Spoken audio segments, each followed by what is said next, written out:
The Diamond Sutra. Translated by A.F. Price and Wong Mou-Lam. Section 1. The Convocation of the Assembly. Thus have I heard. Upon a time Buddha sojourned in Anathapindika's park by Sravasthi with a great company of bhikshus, even 1250. One day, at the time for breaking fast, the world-honored one enrobed, and carrying his bowl made his way into the great city of Sravasthi to beg for his food. In the midst of the city he begged from door to door according to rule. This done, he returned to his retreat and took his meal.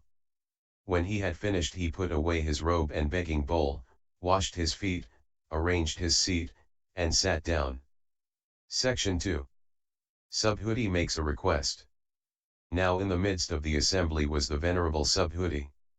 Forthwith he arose, uncovered his right shoulder, knelt upon his right knee, and, respectfully raising his hands with palms joined, addressed Buddha thus: World-honored one, if good men and good women seek the consummation of incomparable enlightenment, by what criteria should they abide and how should they control their thoughts?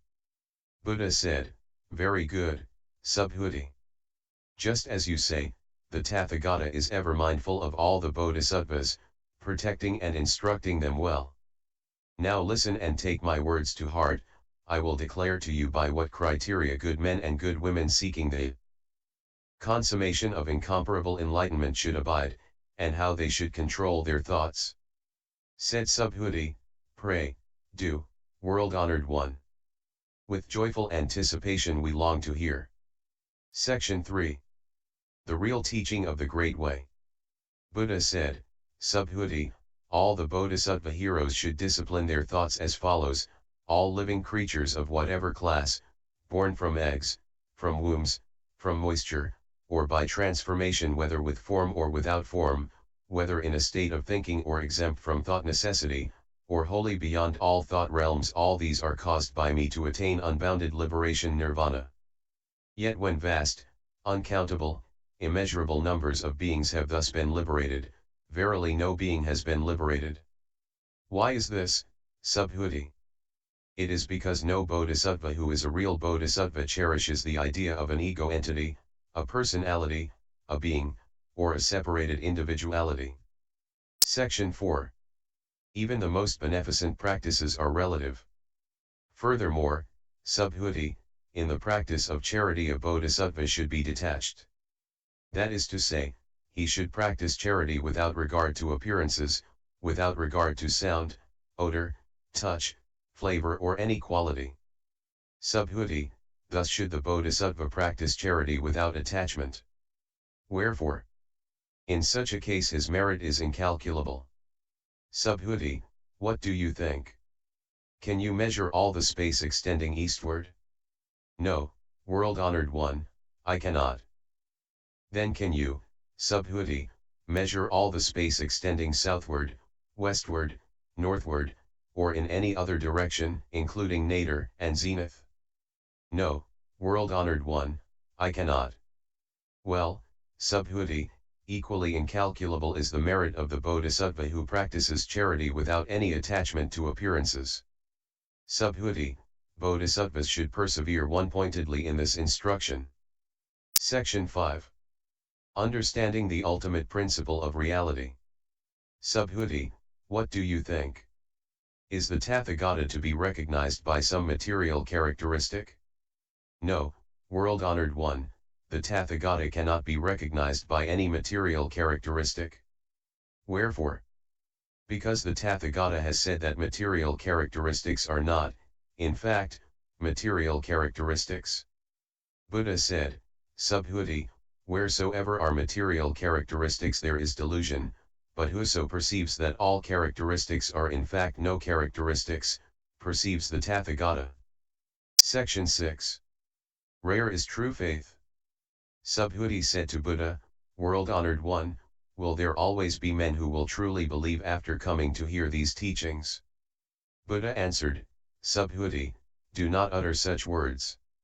At the end of the last 500-year period following the passing of the Tathagata, there will be self-controlled men, rooted in merit, coming to hear these teachings, who will be inspired with belief. but you should realize that such men have not strengthened their root of merit under just one Buddha, or two Buddhas, or three, or four, or five Buddhas, but under countless Buddhas, and their merit is of every kind.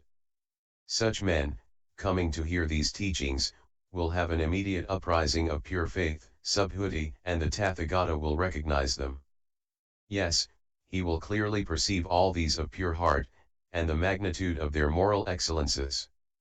Wherefore? It is because such men will not fall back to cherishing the idea of an ego entity, a personality, a being, or a separated individuality. They will neither fall back to cherishing the idea of things as having intrinsic qualities, nor even of things as devoid of intrinsic qualities. Wherefore? Because if such men allowed their minds to grasp and hold on to anything, they would be cherishing the idea of an ego entity, a personality, a being, or a separated individuality, and if they grasped and held on to the notion of things as having intrinsic qualities, they would be cherishing the idea of an ego entity, a personality, a being, or a separated individuality.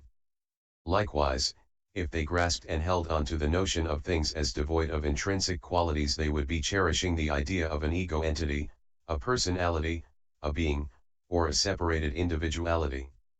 So you should not be attached to things as being possessed of, or devoid of, intrinsic qualities. This is the reason why the Tathagata always teaches the saying, "My teaching of the good law is to be likened unto a raft." Does a man who has safely crossed a flood upon a raft continue his journey carrying that raft upon his head? The Buddha teaching must be relinquished, how much more so misteaching? Section 7. Great ones, perfect beyond learning, utter no words of teaching. Subhuti, what do you think? Has the Tathagata attained the consummation of incomparable enlightenment? Has the Tathagata a teaching to enunciate? Subhuti answered, as I understand Buddha's meaning, there is no formulation of truth called consummation of incomparable enlightenment. Moreover, the Tathagata has no formulated teaching to enunciate. Wherefore? Because the Tathagata has said that truth is uncontainable and inexpressible. It neither is nor is it not. Thus it is that this unformulated principle is the foundation of the different systems of all the sages. Section 8. The fruits of meritorious action. Subhuti, what do you think? If anyone filled 3,000 galaxies of worlds with the 7 treasures and gave all away in gifts of alms, would he gain great merit? Subhuti said, great indeed, world-honored one. Wherefore? Because merit partakes of the character of no merit, the Tathagata characterized the merit as great. Then Buddha said, on the other hand, if anyone received and retained even only 4 lines of this discourse and taught and explained them to others, his merit would be the greater. Wherefore? Because, Subhuti, from this discourse issue forth all the Buddhas and the consummation of incomparable enlightenment teachings of all the Buddhas. Subhuti, what is called the religion given by Buddha is not, in fact, Buddha religion. Section 9. Real designation is undesignate. Subhuti, what do you think? Does a disciple who has entered the stream of the holy life say within himself, I obtain the fruit of a stream entrant? Subhuti said, no, world-honored one. Wherefore? Because stream entrant is merely a name. There is no stream entering. The disciple who pays no regard to form, sound, odor, taste, touch, or any quality, is called a stream entrant. Subhuti, what do you think? Does an adept who is subject to only one more rebirth say within himself, I obtain the fruit of a once to be reborn? Subhuti said, no, world-honored one. Wherefore? Because once to be reborn is merely a name. There is no passing away nor coming into existence. The adept who realizes this is called once to be reborn. Subhuti, what do you think? Does a venerable one who will never more be reborn as a mortal say within himself, I obtain the fruit of a non-returner? Subhuti said, no, world-honored one. Wherefore? Because non-returner is merely a name. There is no non-returning, hence the designation non-returner. Subhuti, what do you think?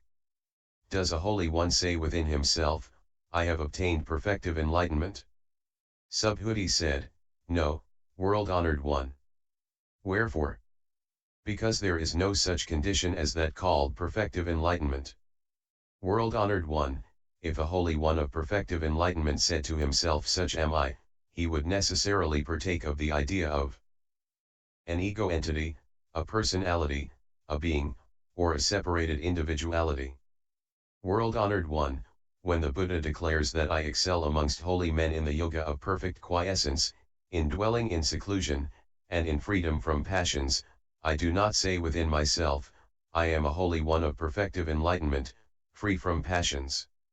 World-honored one, if I said within myself, such am I, you would not declare, Subhuti finds happiness abiding in peace, in seclusion in the midst of the forest. This is because Subhuti abides nowhere, therefore he is called, Subhuti, joyful abider in peace, dweller in seclusion in the forest.